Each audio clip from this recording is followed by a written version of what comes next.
Payg'ambarimizni hadislaridan bir odam bir duoni aytdi, bir zikrni aytdi.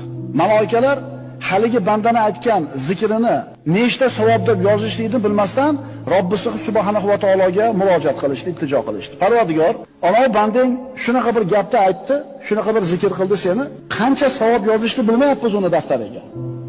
Nima dedi banda? Alloh biladi nima deganini. Lekin farishtalarning tilidan eshitishni xohlaydi. Banda aytdi: "Ya Robbi, lakal hamdu kama yanbaghi li jalali wajhika va azimi sultonik." dedi. Nima degani? Ey Parvardigor, senga shunday hamd va sano bo'lsin. Kama yanbaghi li jalali wajhik. Yuzingning ulug'ligi qanday bo'lsa, va azimi sultonik, saltanatingning buyukligi qanchalik bo'lsa, shunga yarasha hamd va sano bo'lsin dedi. Shunda farishtalar qancha savob yozishni bilmay qolishdi. Chunki farishtalar ham bilishmaydi Alloh taoloning yuzi qanchalar ulug', saltanati qanchalar buyuk. Yodlab olinglar shu duoni.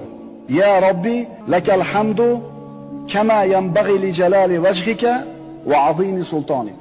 Qiyinmi? Qiyin emas.